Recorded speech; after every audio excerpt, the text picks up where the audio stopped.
In today's video, I'm going to demonstrate how you can build an architecture that will allow you to deploy a containerized backend application to the AWS Cloud. Now, this architecture is going to consist of several components, including Route 53, an internet gateway, VPC, public subnet, private subnet, an application load balancer, Amazon Elastic Container Service, and I'm going to be using Fargate for that, and then Amazon Relational Database Service, which is where we're going to have our Postgres database, and that's where we're going to store the data. Now, the containerized application that I'm going to deploy is a simple application. It'll have an endpoint exposed, and that endpoint will receive a request and save data to the database. The containerized application that I'm going to deploy to AWS is going to be exposed to the public internet via a domain name. So to that end, I'm going to use Route 53 to get the domain name, and it will be the one that we'll use to map to the application load balancer. My entire architecture is going to be located inside a VPC. VPC stands for Virtual Private Cloud, and it's a virtual network dedicated to your AWS account. It is logically isolated from other virtual networks in the AWS Cloud, and you can specify an IP address range for the VPC, add subnets, add gateways, and associate security groups. By default, when you create an account, AWS will create a default VPC for you where everything has been configured, so you don't have to do anything. And that's the VPC I'm going to be using. So let's head to the Route 53 page. And here's where you can register your domain. So in my case, I already registered a domain in advance. This is the one we're going to be using, code215demo.com. But if you want to register, you simply click here, search for the domain you want, and if it's available, you'll be able to select it, and then you can just follow the prompts up until the end and then submit the request. Now, once you do that, you'll receive an email from AWS asking to verify your email. And once you verify that, it will take a couple of hours before the domain becomes active. I also want to protect my application by making sure that requests are sent via HTTPS. So how I'm going to achieve that is by first grabbing a certificate from the Certificate Manager. Let's navigate there, list my certificates. I don't have any. I'll request one. Next here, code215demo.com. That's one of the domains I want to be protected. Then also want some subdomains to be protected, and I'll just use this asterisk notation here, asterisk.code215demo.com. So if I have dev.code215.com, that will be protected as well. All right, DNS validation is what I want because I use Route 53, so it's going to use that type of that DNS validation because that's what I've chosen here. And that's going to be seamless because all of this is all done in AWS. So this should be pretty fast. So let's see. And I will choose this. That's the one selected by default, but let's see what's in here. Company efficiency. Okay, so we'll just go with the default for now.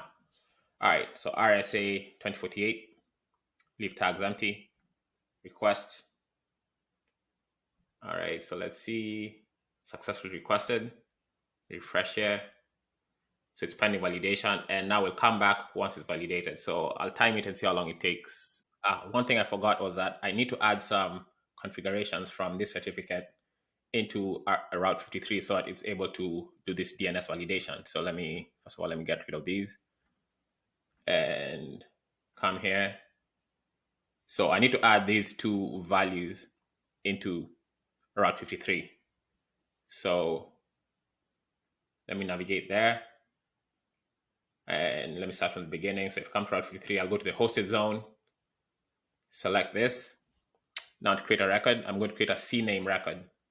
So I don't want A, I want CNAME. And the record name is going to be this CNAME name without the period at the end.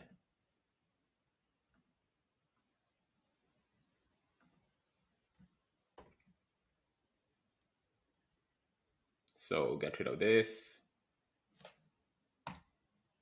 So that's a record name. And then the value is going to be this here. So I'll copy that. Add this here. I'll just go with the defaults here. TTL 300, simple routing, correct? That's what we want. And create the record. All right, so now let's wait and see how long it's going to take. All right, so it took about 5 minutes for the validation to occur.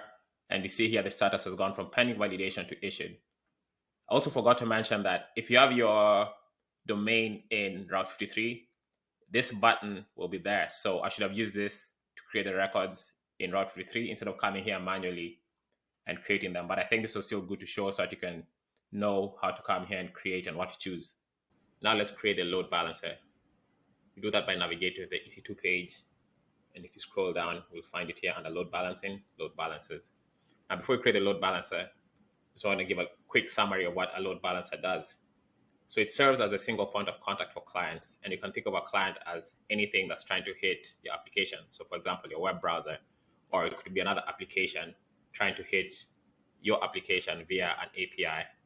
So that's what a client is. So when the client sends a request to the load balancer then sends those requests to the load balancer targets. In our case, our target is going to be our application, which is running in ECS Fargate. Let's create a load balancer. So I'll just click on this. Now the type of load balancer that I'm interested in is the application load balancer. So I'll scroll down, click on that, name it. Scheme, this is correct. IP address type, I want this as well. My VPC, this is a default VPC that's created by AWS when I created my account, so I'll just use that. That's the only VPC that I have. Mappings, I need to select 2 availability zones, so I'll just select 1A, 1B, and these are the subnets that are associated with those availability zones. And these subnets have IP ranges, so if I come into the VPC, look at the subnets. So 09, this is a range of IP addresses. 07, this is a range. All right, come back here. Security groups, this is another default. I want to verify the inbound and outbound rules. So I will navigate there. Security groups. Okay, so inbound rules. So the rule for the security group is to allow all inbound traffic, which is what I want because I want the load balancer to accept all public traffic. And the outbound rules also, it forwards all the traffic, which is what I want because I want to forward all the traffic to my target, which is my application. Next, I need to configure the listeners and routing. But first, I need to create a target group. Target groups route requests to individual registered targets, such as EC2 instances, or in the case of this demo, my application, which is going to be running in a container in ECS Fargate. Let's create the target group. Here, I'm going to select IP addresses because when my application is running in ECS Fargate, it's going to be assigned an IP address. So we want the application load balancer to target my application using an IP address. Next, I'll give it a name.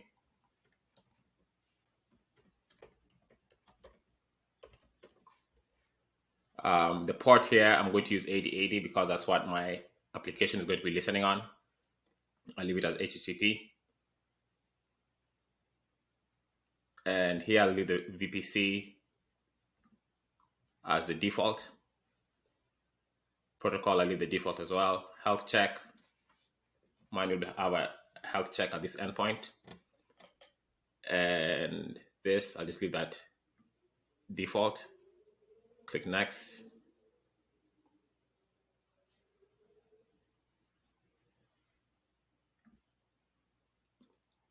The network, again, I'm going to be using the VPC because that's where my application is going to be running.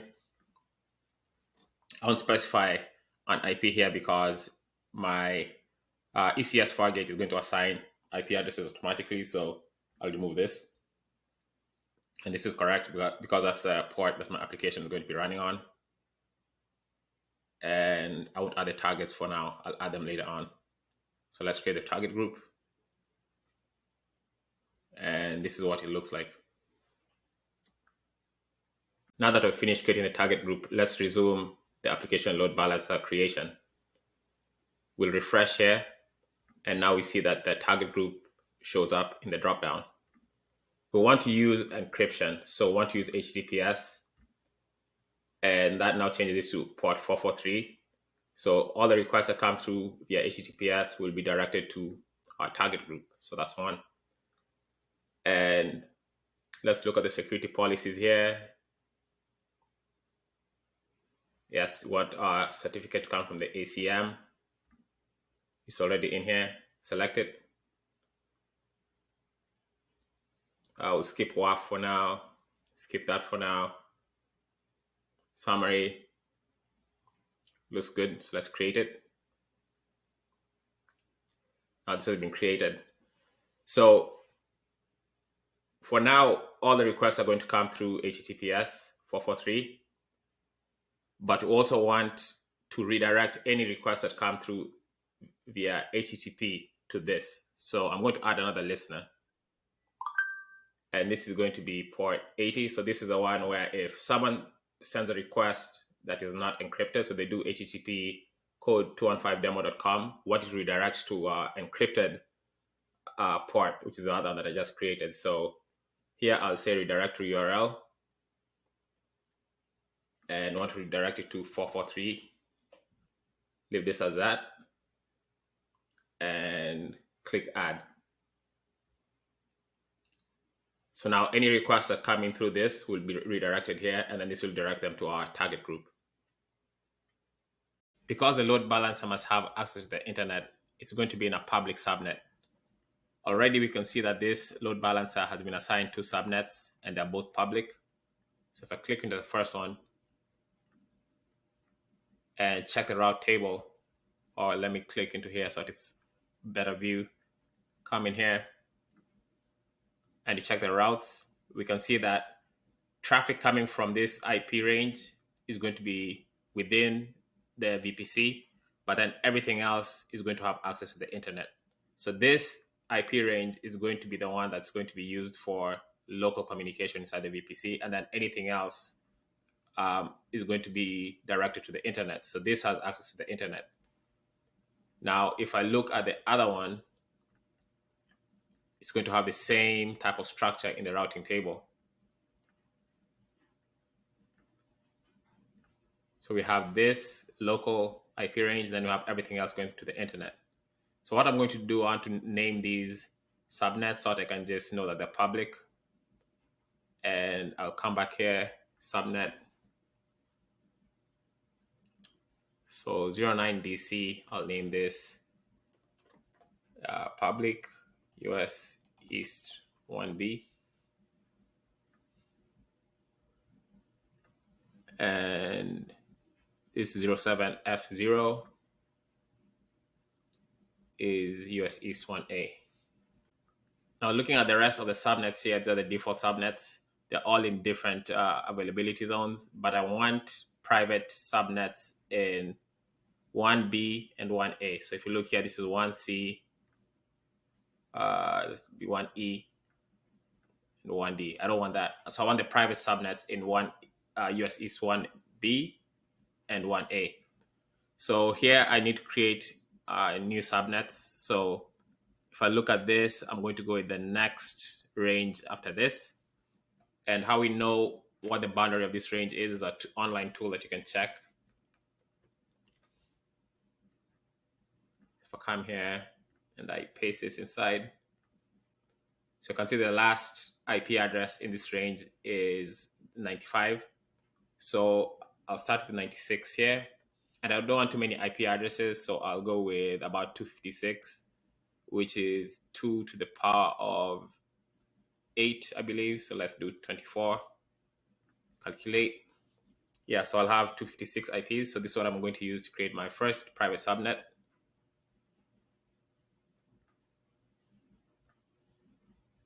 Same VPC, subnet name, call it private, US East 1A.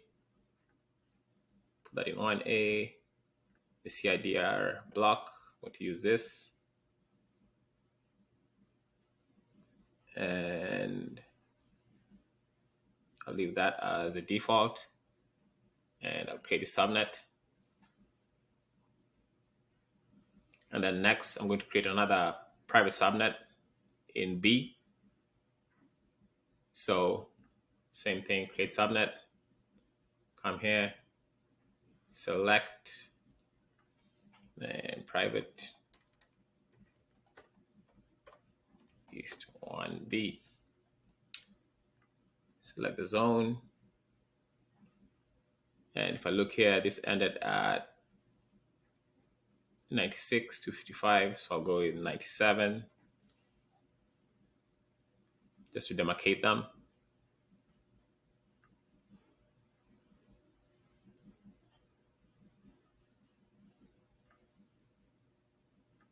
Sub is 97. Create that. So now I have two subnets.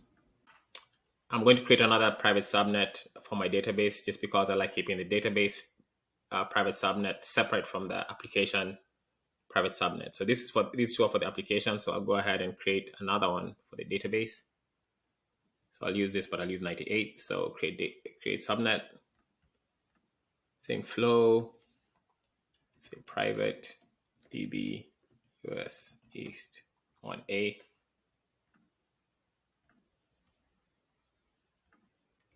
And change this to 98.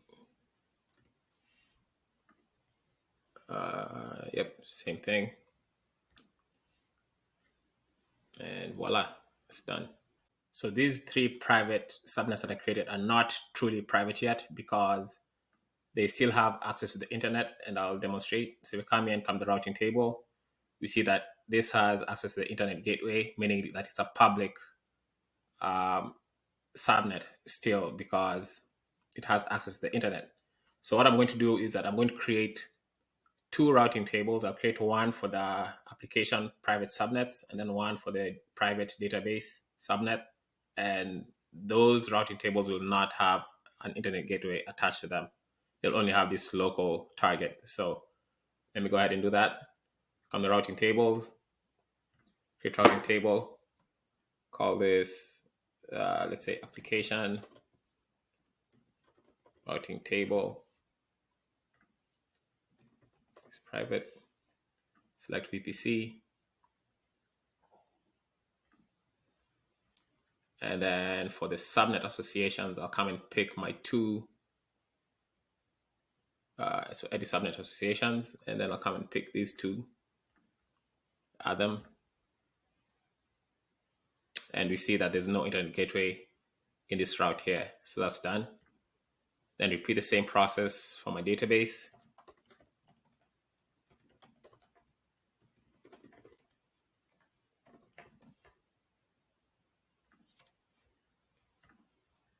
VPC,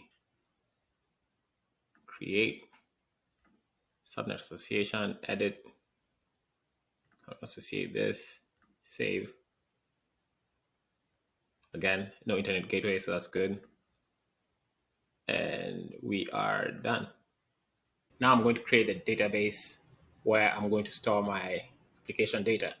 In this case, I'm using Postgres, and I'm going to use AWS's relational database service to create my database instance. So the first thing we want to do before we create the instance is we need to create a subnet group because the subnet group is going to be needed for the instance creation process. Let's create the subnet group. So come and click create DB subnet group. I'll name it, say, DB net group, but let me put here code 215 demo. Leave the description blank. The VPCs are default VPC and availability zones. If you remember when we were doing the routing tables, I had created a private subnet here for the database. And this subnet was in US East 1, US East 1A. So I'm going to use that same availability zone. Come here, here's 1A. And the subnet that I want is this one, 0D70. 0D70. That's my DB subnet.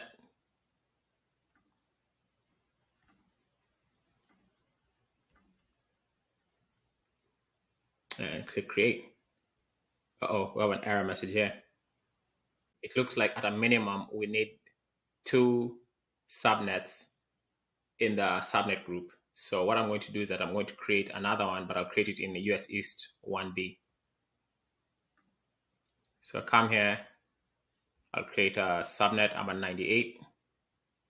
So I'll copy this, create subnet, VPC, same thing. So I'll call this private DB 1B. I'll put that in 1B. Make this 99.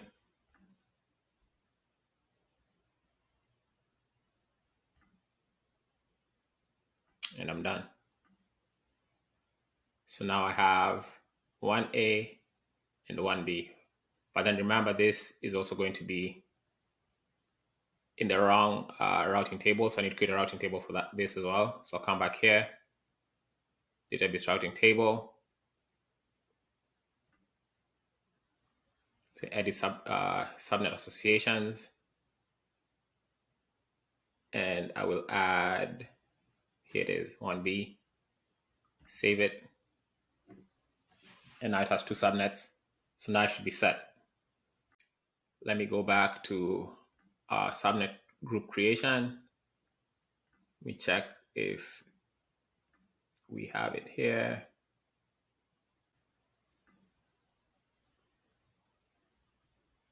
So it's not here. It looks like I need to refresh. So let's try this.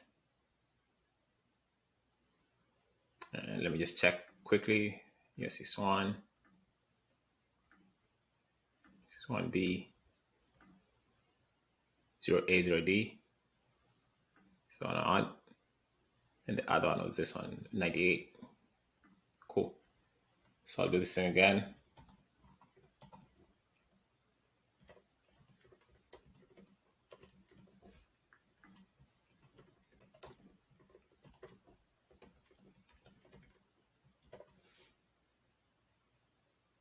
VPC, I'll use the default. I've done this already. And that should be set now. Cool. And now we've created it. The next step is to create the database instance. So I'll navigate to databases, create database. I'll do the standard create. And I'll say Postgres. I'll use the latest version, templates. I'll use a free tier just because it's a demo and I don't want to incur any costs. And I'll just call this code 215 DB.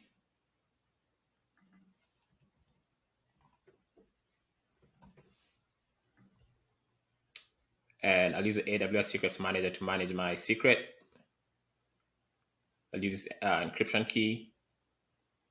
I'll use its defaults, micro. This should be enough for the demo. I don't want to connect on EC2 compute resource. I'm using ECS Fargate. Default MPC, sorry, default VPC. I have my subnet group here that I just created. I want private access because this is going to be in a private subnet. I don't want public access to, from the internet. So that's why I select no for this. Let's see, choose one or more. Choose existing. For now, I'll use choose existing because I'm going to, actually, let me create a new one because I'm going to modify this security group later on. Once I've added my application in ECS Fargate, I'll have to modify this security group name, that I create to allow the application to communicate with this database. So I'll call this RDS.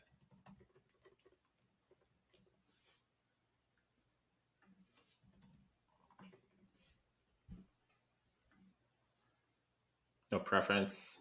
And I'll just use this default certificate.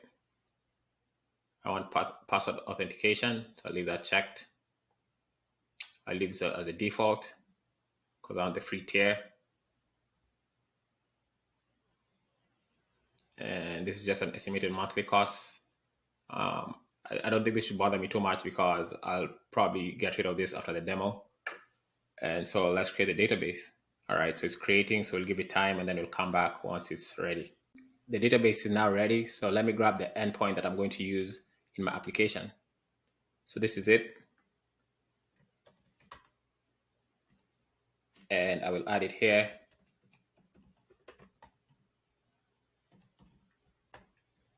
And I need to add the database instance name, which is called 215DB. I need somewhere to store the Docker image that's going to create my application container. For that, I'm going to use the Elastic Container Registry. I'll create a private repository.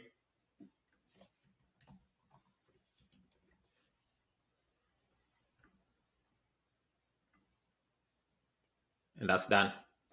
Now, all that's left is at some point, I'll have to add some permissions or give permissions to access this repository. And I'll do that in the later parts of the video. All right, so now I'm going to add permissions to this repository so that the user that I'm using to push images will be able to push them here successfully. So I'll navigate into the permissions, and AWS already has a template for us here. So these are the permissions if you want a user to be able to push and pull images to and from a repository. So I have this template, so I'm just going to add my information here, but I'll keep these permissions as is. So I'll edit policy JSON, paste mine in here, save. Now I'm all set. All right, now I'm ready to push my application image to ECR. Here I have a script that's going to do just that. First, the script builds my application, and then it pushes the application to my repository. And this is what the Docker file looks like. So it's building off this Docker file, and then it pushes the image onward to ECR. When I run this script, it's going to push the image to ECR. So the image is built successfully. Now it's building the Docker, and then it pushed it. Let me go back to AWS now and see if the image was actually pushed into ECR. But from here, we can see it was successful. But let's just go back and verify. Coming to the repository, I can see that the image has been pushed. Now that we've created the ECR repository, it's ready to be accessed. One way of accessing this repository is over the internet, but I don't want to do that because all of my applications are going to be running inside the VPC. I want a private way of accessing the resources just without going over the internet. And the way of doing this is by creating a VPC endpoint, which will make it possible for me to just send requests from my VPC to this AWS ECR service without going through the internet. But instead, it's going to go through the AWS private network and get the resources that it needs from the ECR. Let me head over to the VPC endpoint page. And somewhere down here, I should see the endpoints. Let me see. So here we go, endpoints. And I'll create an endpoint. I'll label this ECR endpoint. The services I want are ECR. So this is one of the services I want. And then also on the other one, DKR. All right, so I have those two. And I'll select the first one. The VPC I want associated with this, my default VPC. And then the availability zones that I want to be able to have access to this endpoint are the ones I created earlier. So it was 1A and 1B. And the subnets I want are the subnets from my application, which I plan to deploy my application in this private US East 1A. So I'm going to use that. And then same thing for 1B. I get that one right. So that's no, sorry. So it should be this one. Make sure I got the right one here. Yep. For the private ones. And then next I need to create a security group because I want a security group to be applied to this VPC endpoint.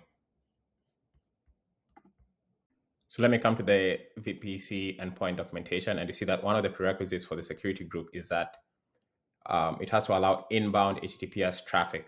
So when I create my security group, that's one of the things I'm going to do. Make sure that it can allow inbound HTTPS traffic. All right, let me head over to the security group page. Open that in a separate tab. Security groups. I want to create a new group. I'll call it SG ECR endpoint. And the VPC is my default one, which is the only one I have. I'll add an inbound rule. I want HTTPS only. And coming from, I want it to be custom, then coming from my default VPC. So let's see if I have that here. Yes, I believe it's this one. default security group, which is all for the VPC. And then for the outbound rules, I'll just leave it as this. So like all the outbound rules are allowed, but inbound I want it to be HTTPS coming from my VPC. And with that, I am done. Oh, all right. So it looks like I have an error here. Let's do this. SG security group for ECR VPC Endpoint. All right, create a group. And then I'll come back here and refresh, should show up. And so I'll grab this from my security group. Policy, I'll leave as full access. Then I'll go back up to the other endpoint, which is the DKR one, and repeat the same thing. So subnets, then choose a private subnet again, where my app is going to be. Again, because my app is going to be pulling the image from ECR, that's why we're selecting this, and my app is going to be in here. So we want to make sure that the subnet is selected as a private. Security group, I will choose this one. And I'll leave this as is and create the endpoint. So it looks like this is still pending, and it only created the one endpoint, which is the last one. So it looks like I have to go back and create the other one. So even though I selected it and configured, I have to go back. So it looks like I can only create one endpoint at a time. So let me go back and do that. I finished creating the ECR API endpoint using the exact same process that I used for this ECR DKR endpoint, and that they are now both available to be used. Now I'm going to create the environment in which my application container is going to run. And I'm going to use the Elastic Container Service for that. First thing I need to do is create a cluster. And a cluster just groups together tasks and services. So in this case, we'll have a service and some tasks, and they'll all be grouped under this cluster.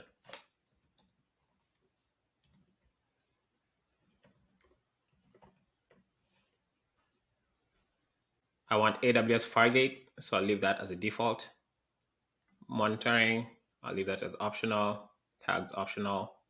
And I will create a cluster. It takes a while, so we'll come back when it's ready.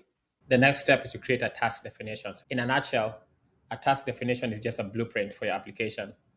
And when you create a task definition, you're going to define some parameters as well as the containers that are going to form your application.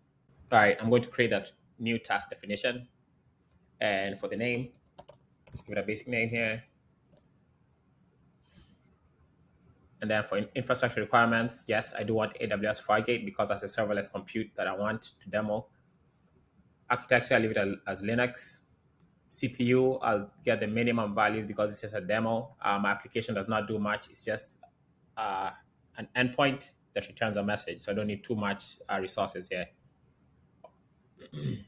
This task role, I don't need this task role because my application, like I mentioned, is not making any calls to AWS services in the application code itself, which is what this role does. And so I'll just leave this as blank. But I do need a task execution role. And this is important because it's what the container agent uses to make AWS API requests on my behalf. So for instance, since we're using Elastic Container Registry, that's where our Docker image is stored, this new role will need permissions to pull images from ECR. And then we also will be writing our logs into CloudWatch. And so this role as well will need permissions for CloudWatch. So let's go ahead and create this new role. To create a role, I need to navigate to the IAM page. And under roles, I'll see the option for creating a role. And I'm creating a role for an AWS service, in our case, ECS. So I'll just filter by that, Elastic Container Service. But specifically, my use case is this right here, Elastic Container Service Task, because it allows tasks to call AWS services on my behalf, which is what I mentioned earlier. I'll click next on that. The policy I'm interested in is called Task Execution Role Policy, and it consists of several permissions, some for ECR, some for CloudWatch. So these ECR permissions are what enable this role to pull our application image from ECR and run it. And then these logs permissions are partial CloudWatch permissions. I'll have to add other uh, CloudWatch permissions after this, but these ones allow us to also now write logs into CloudWatch. So this looks good. I will click next. The name, with that name, the description is filled in already. Just double check everything looks good, and I'll create the role. Now if I navigate back to the task definition that I was creating, and let me check the roles. So it shows up, here it is. So I can select it. All right, so for the container, we first need to assign a name and then get the image URI from our Elastic Container Registry, because that's where our image is being hosted. So let me first assign it a name. And for the image URI, I will go to the Elastic Container Registry, go all the way to the image, and here I can grab the URI, I'll copy it, come back to the task definition, and paste it.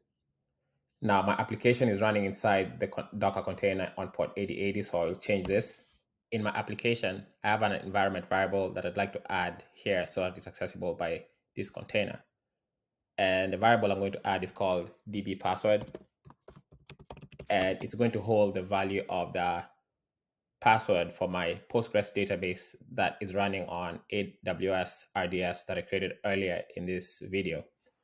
So the value here is going to be coming from the AWS Secrets Manager, because when I created the database, that's why I stored the password. So that's why I chose the value from here. And then I will paste the ARN that points to that value in the Secrets Manager. Because the container is going to be fetching the secret from the Secrets Manager on my behalf, that means that I need to grant it permission. And the way I do that is by going back to the role that I created earlier and adding that permission there. So let's come back here and go to the code, the role I created, and I will create an inline policy. The service I want is Secrets Manager. The permission I want is get secret value. I want it to fetch from a specific resource, so I'll add the ARN. And this ARN is the same one that I just pasted in the task definition.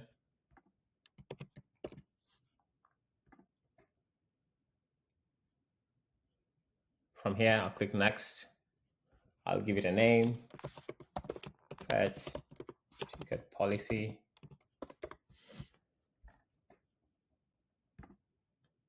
And voila, that's done.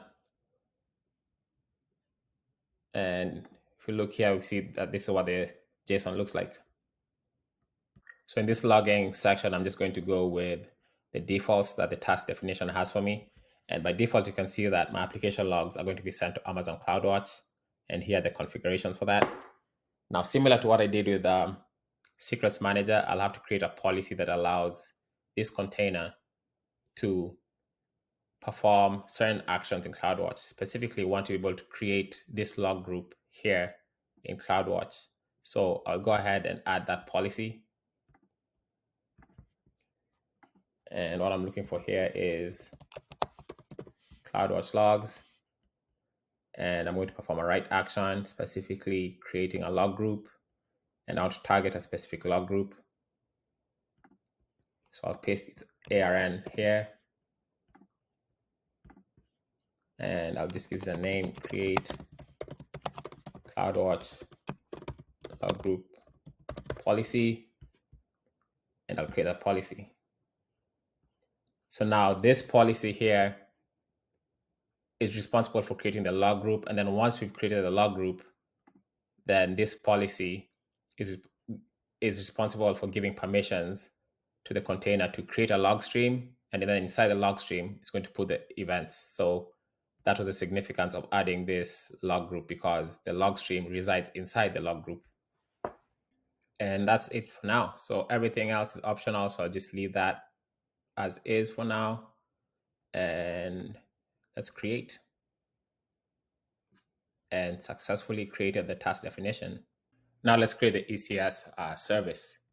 So the service runs and maintains a specific number of instances of our task definition in the cluster. So I'll come to the cluster here, create the service, and select launch type Fargate, that's correct. Latest. The service, task family, we already have this from before. Service name.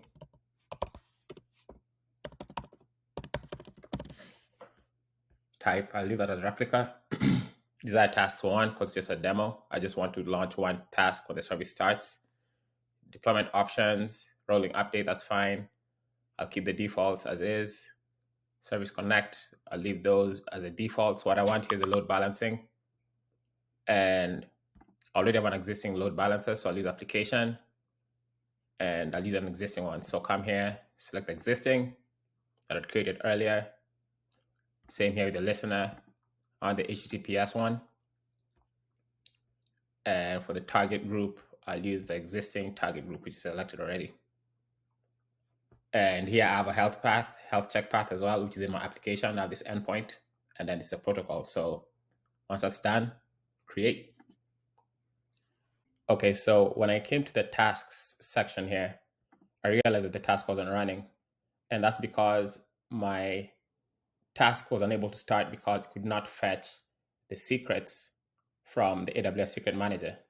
Then I remembered one thing. I realized that since this task is running inside a private VPC, it does not have access to the public internet, and I had not created a VPC endpoint to the AWS Secrets Manager. So I'm going to go ahead and do that right now so that we can give access from the private VPC to the Secrets Manager for this task.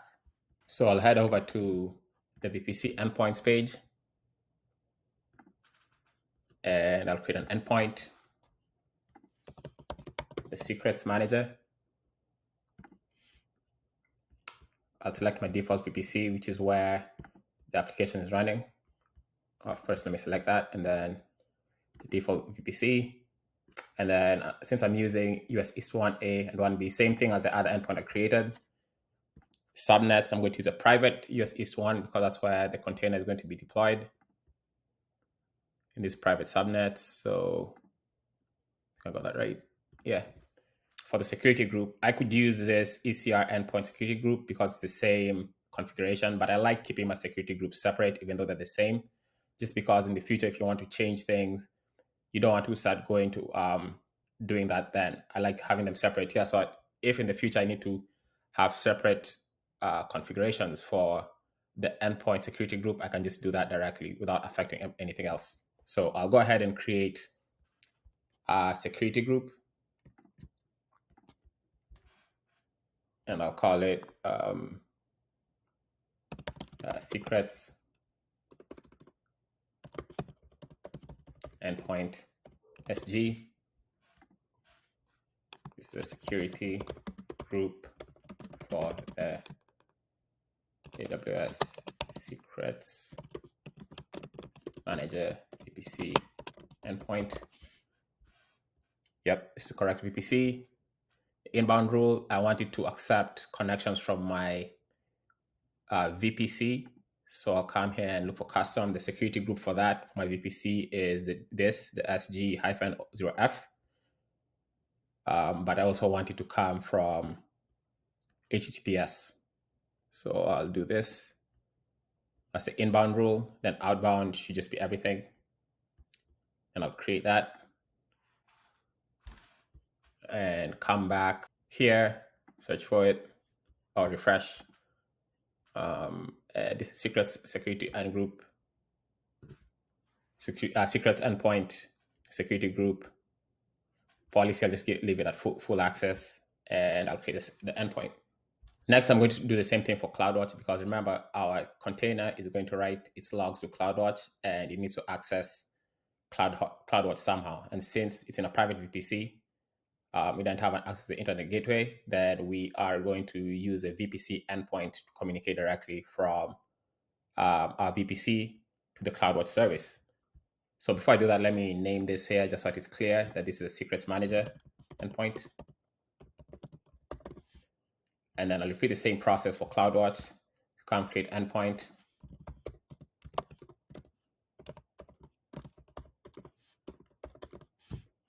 Services, look for logs. That's what I'm looking for. Select it. VPC. Same subnets. private and private.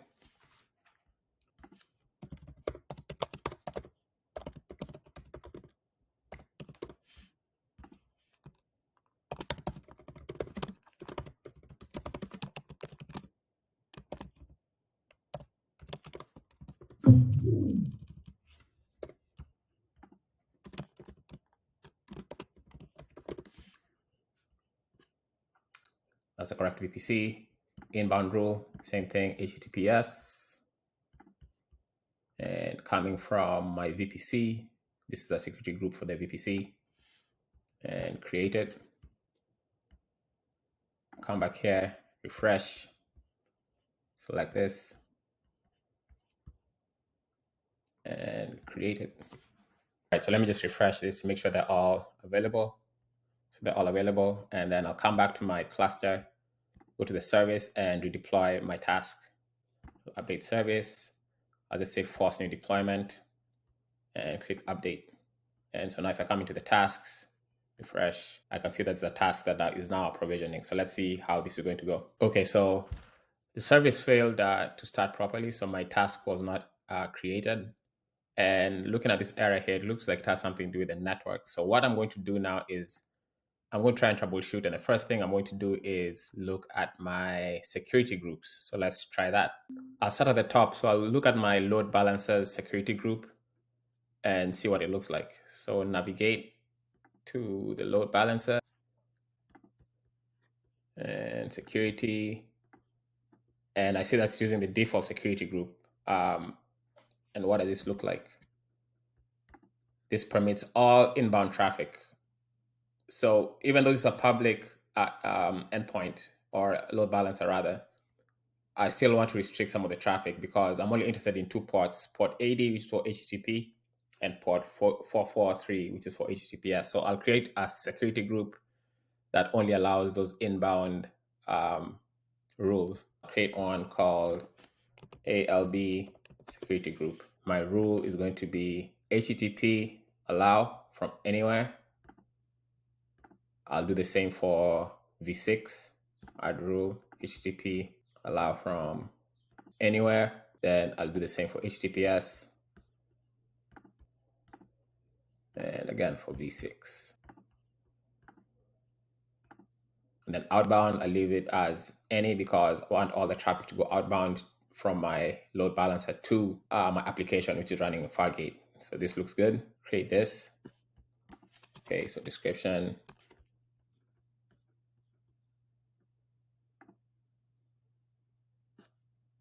So I created that, and then I'll come back to the load balancer here, edit, select this. This is the one I want. And then I'll remove the default from here. So I'll deselect that and I'll save the changes. All right, so next I'm going to create a security group for my AWS Fargate. And that security group is going to have an inbound rule, which is going to allow requests from this security group. So SG-042B, etc. And then the outbound rule is going to be all the traffic. So I want to specify this load balancer as an inbound because that is the only traffic that I want hitting my application that's running in AWS Fargate. So let me create that security group. So come here and create another group. So here I'll call this, let's say, app ECS SG. So this is the one for, actually, let me make it app Fargate SG. And let's say allows inbound traffic only from the ALB. And this VPC looks good. So add rule, custom, and this is the inbound that I want because the traffic's coming from the LB security group. And then outbound, I'll leave that as is and create this group. Now, before I go and apply the security group to my ECS service, I'm going to add it to the inbound rule for my RDS database, because this application is going to be sending requests to the database, like saving data or retrieving data. So I want to make sure that the database allows these requests to perform those actions. So I'll come back to the security groups, and I already have one for RDS here that I created earlier. And in the inbound rules, I'm just going to edit, and I will add another rule that says it wants it from Fargate. And so here I can add a description that says allow inbound traffic from Fargate. I save this, and I should be all set. I just realized that I forgot one thing. For this inbound rule that I just added for Fargate, I need to set the type to Postgres, because that's what we're trying to access here. So Postgres, and that will change the port range to this. And I save that, and now we should be good to go. So right now, my ECS security group is using the default security group for the VPC, but I want to replace it to this one that I just created. So let me navigate there, and I'll come here. I'll go to task definitions, and let me create a new task definition, but it will not let me. So if I come here to network settings, it does not allow that. And if you go back to the service, you see that that's where the security group is defined. So if I come to the service here and go to configuration networking, I will see it here. And this is a default security group. So there's no way I can edit this. So if I say update service, it doesn't give me an option to edit that. So I'll have to create a new service with my new security group. So I'll go ahead and do that. And that service will be exactly the same as this one. So the same exact configs. So I'll go to the cluster and create a service. Launch type will be Fargate.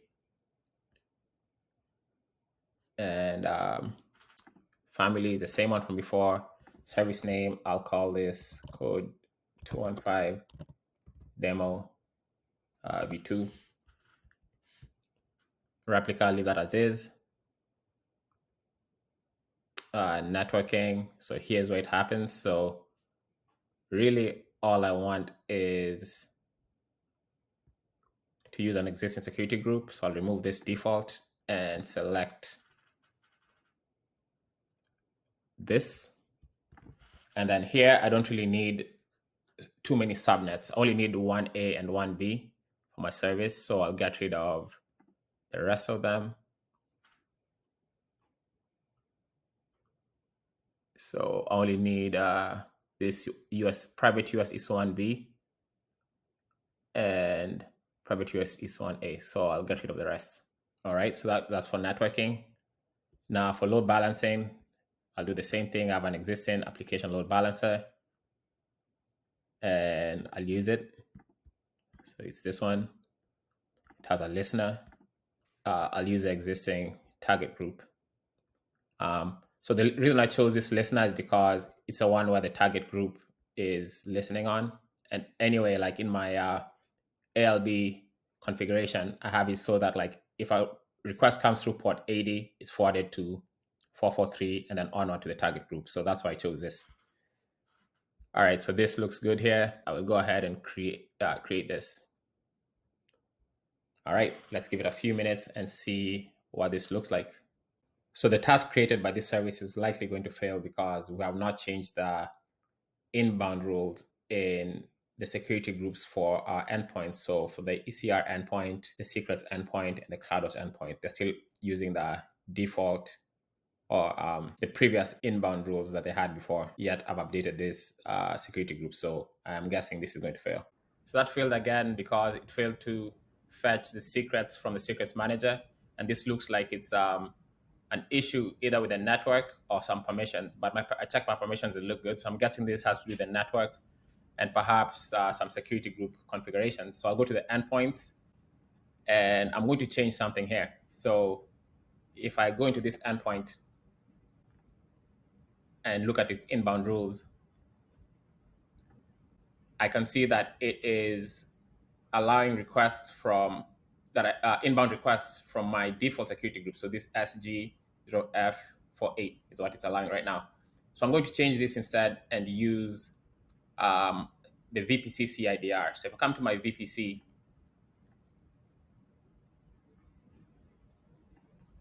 and we can see this is the IPv4 CIDR. So this is a range of VPC IP addresses that my VPC produces. So I'm going to grab this and I'm going to use this in my security groups instead. So what I'm going to do is I'm going to delete this, and then I'll add a rule that says HTTPS, and then you should allow from this source. So any IP address in this range should be allowed to access this endpoint. So for my description, allow inbound requests from VPC using VPC CIDR. Save that. All right. So that was the first one for ECR. This ECR endpoint uses the same security group, so I want to modify that. I'll come to the secrets as well. Security groups. Come here. Edit, delete this, add a new one. Same CIDR. Allow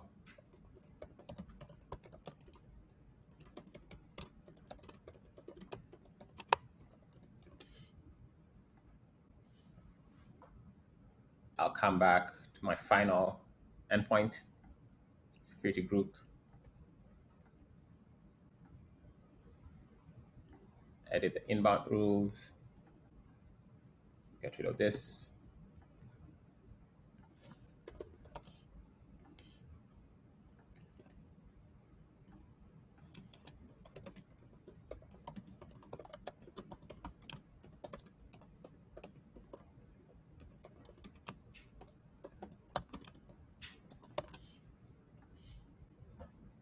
All right, so that's all done. So I'm going to rerun this again and see what happens now.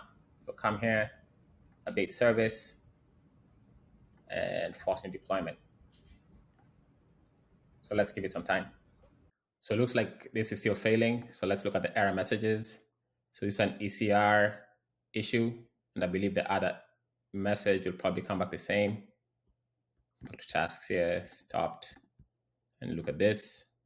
Yep, same message about not being able to access my ECR. So I came here the documentation, and it looks like since I'm using version 1.4.0, in addition to having the DKR and API endpoints, also need the Amazon S3 gateway endpoint. So I'm going to create that, and hopefully now this resolves this issue. So I'll come back here to my endpoints and create endpoint, services, S3, and I want this one gateway. So I'll select gateway.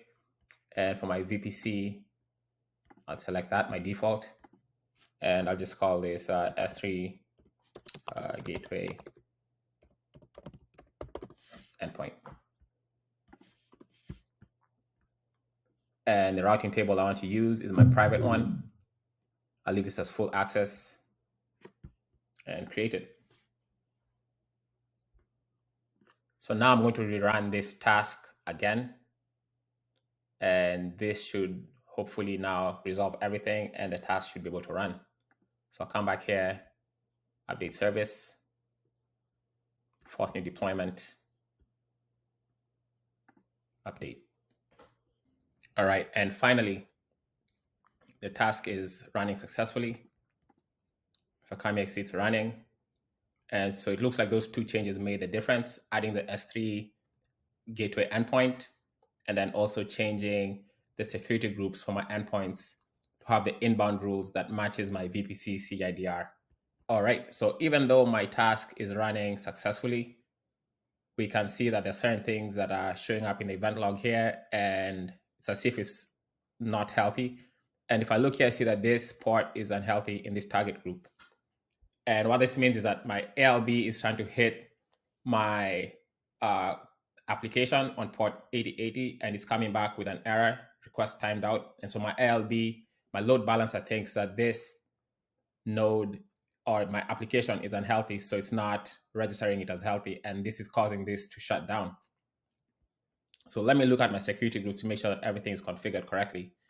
So if I come to the security groups, this is the one I'm interested in, the App Fargate security group.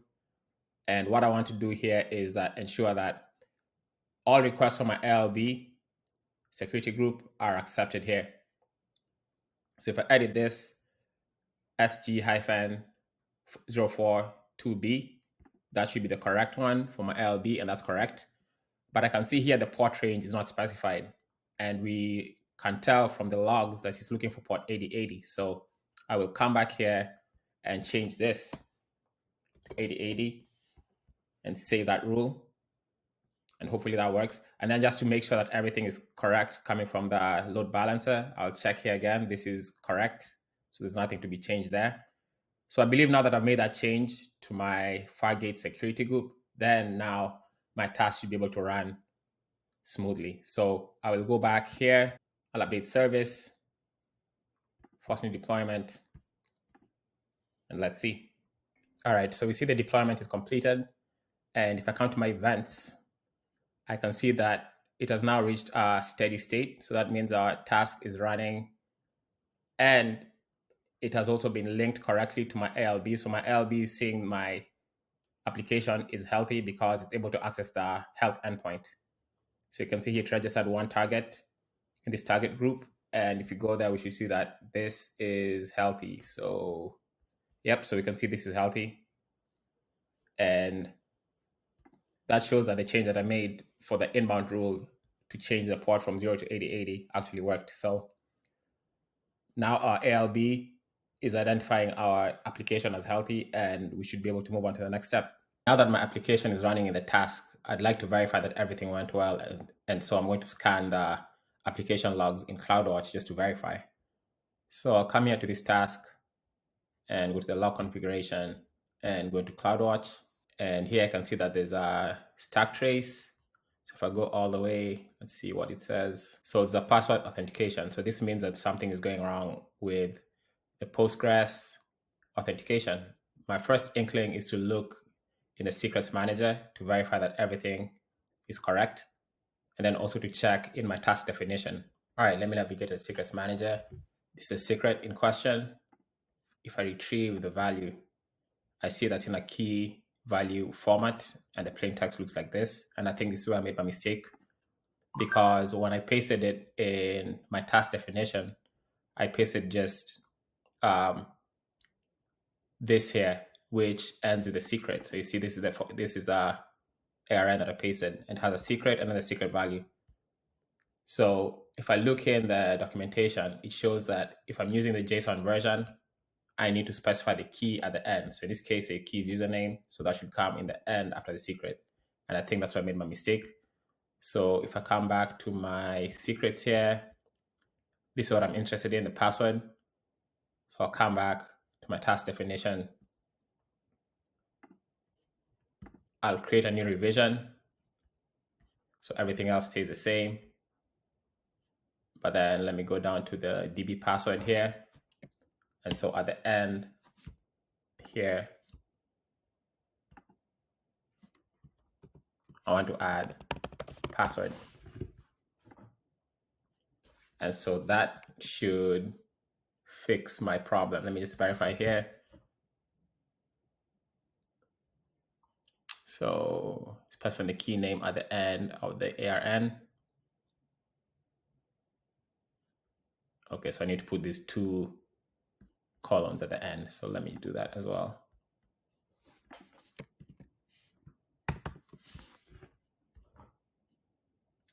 And create.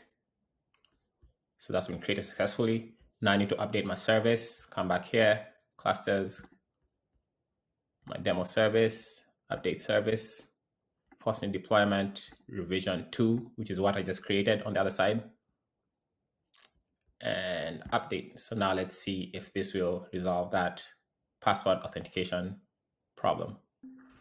All right, so looking at my logs again, it looks like the application has started, but I still have a stack trace, and let's see if it's the same one from before. No, this is different. So it's saying my database does not exist.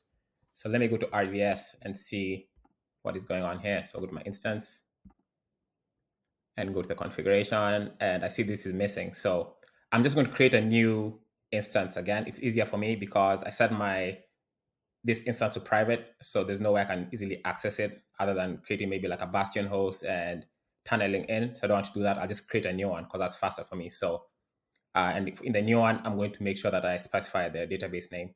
All right, so I'll go ahead and create another database. So I'll follow the exact same process that I demoed before, except that this time I'll remember to enter the database name. So I'll come back here, create a new database. I'll do standard, same thing, Postgres. I'll go with the latest version there, free tier, settings, master username. I want this to be managed. Use that encryption key, leave that as a default. Connectivity, I don't want this, I'll leave that. Default VPC, correct. Subnets, these are correct. I don't want public access. Security group, I'll create a new one. Let's call this code 215 RDS 2. No preference, leave that as is. Additional configuration. So here I have my port. Keep going. And then also have this other additional configuration. And this is why I messed up, I believe. So if I come in here, I need to enter the database. So I'll call this code 215DB. Last time I didn't specify it because this was collapsed, so I didn't go inside and check. I thought it would be created based off the instance name, but it's not. At least for the free tier. So I don't know if it's different for production, but for the free tier, you have to come in here and actually add it. So I'll leave these at the defaults, everything else default, enable. All right, create it. All right, so now I'm going to grab the database URL for this new one that I just created and update my application. So these are the credentials. So all I need to change is this string here, because the DB name stays the same, code 215DB. Username stays the same. This password stays changes, but since it's an environment variable pointing to our AWS Secrets Manager, I'm going to change it in my task definition. So I'll leave this as is. And then I want to push this to ECR, this change. So I'll come to my push image, change the version here to 2, and go ahead and push. All right, that's done. So now if I come to ECR, I should be able to see this version 2. So that's there. Now I'm going to update my task definition to reflect these changes. Before I modify my task definition, I need to update my security group for the RDS database instance that I just created. So if I come to the security groups here, this is the one I'm talking about. And I need to modify it such that it has an inbound rule that allows traffic from my application. So if I come here and go to the inbound rules and edit, I want to add another rule that says for Postgres, allow traffic from my application, which is running in Fargate. So this allows inbound traffic from Fargate, which is where my application is going to be running from. So once I save that, I should now be set to create the new task definition revision. All right, so let me head over to the task definitions. And I want to modify this one, which is the latest one. So create new revision. So all this stays the same, but I want to change 2 things here. So the first thing is my environment variable. This, the value from, is still pointing to the old secret. So I will delete the entire thing, paste in my secret, and make sure that I specify the key at the end, which is password. And then also I want to change this to 2 so that it picks up the changes that I just made in my application. That should be it. So once I create this, let me create. So this is 3. Then I come back to my services and I'm going to run this. So update service, force new deployment on version 3 and update. All right, so now hopefully this should allow my application to start without any errors concerning a missing database. I just remembered one thing. Since I changed the AWS secret for my database, I also need to change the permission here because initially the permission was for the old secret. So I need to make sure that the role has permission for this secret. So I'll come here and I'll modify this policy. And I'll just change this from that. Change it to the new one. Next, save changes. And that should be it. So let me come back here and rerun this. So I'll update the service. Force new deployment. It's still on 3, so that's good. Then I'll just do update. All right, appears like everything is running. So if I come to the tasks, this one just started a minute ago. It's running. And if I go to the logs, they should be clean now. I shouldn't see any stack trace or errors in there. And yep, so everything is good now. So the application is running. It's connected to my database and now is ready to be accessed. All right, so let me try and hit the health endpoint for my browser. So if I navigate to code 215demo.com/health, I get this message saying that the site can't be reached. But that's because I have not yet connected my R53 to my application load balancer. So let me go ahead and do that. So if I come back to AWS and go to R53, I'll go to the hosted zone,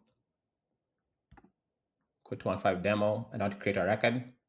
The record I want to create is an A record, which is the main domain, code 215demo.com. And I want an alias, and I want it to route traffic to my ALB. Let's see here, the load balancer. Yes, to application and classic load balancer. Region, I'm in US East 1.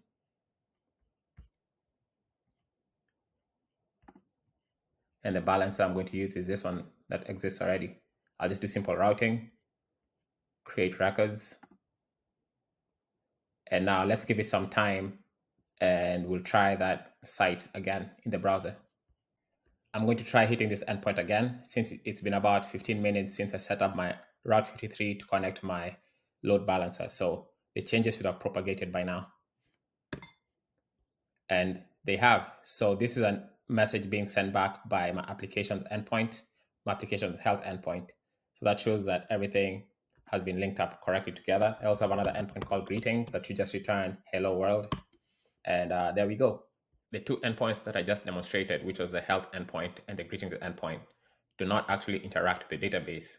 What I was doing is just returning a hard-coded string from the code. So in this case, we have hello world here, and for the health endpoint, I have this OK here. I do have another endpoint called tasks that will interact with the database, and I'll simply just create a task and save it to the database, and then retrieve that task or tasks from the database. Now the saving is done using Spring Data. I'm using the JPA repository. So here I have a task repository, but it extends the JPA repository, which comes from Spring Data. All right, so let me go to Postman and we can test this out. So this is the get endpoint. And if I send now, I don't have anything there. So it returns an empty array. Now let's try saving a task. So this is my first task. I'm going to save it. All right, looks like it's saved.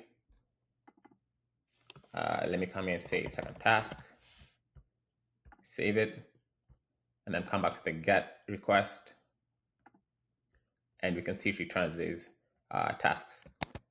Now, if I go to CloudWatch, I can see some logs here, some SQL logs. So let me resume here, and we should be able to see some of the interactions. So here we can see Hibernate are interacting with the database. So I did the initial select, and it was trying to fetch the data. And then when I did the inserts, we can see here that it inserted the first task, second task, and when I did the select here again, it was able to select from the database. So this is just showing that we are actually interacting with the database. That brings us to the end of this tutorial. My goal was to walk you through the process of deploying a containerized web application inside a VPC in the AWS Cloud. There were several steps I had to go through to achieve this. First, I obtained the domain name from Route 53 and the HTTPS certificate from the AWS Certificate Manager. Then I created the load balancer as well as the public and private subnets. Once that was done, I created the Postgres database in RDS in the private subnet. To store the application's Docker image, I created a private repository in Elastic Container Registry. Then I pushed the application image to it. I also created VPC endpoints for Elastic Container Registry, Secrets Manager, CloudWatch, and S3 so the components inside the VPC could communicate with them through the private Amazon network. Finally, in a private subnet, I created the Elastic Container Service, which used AWS Fargate to run the application. All along the way, I ensured that I granted permissions to the necessary services as needed. I hope this was helpful. Thank you for watching.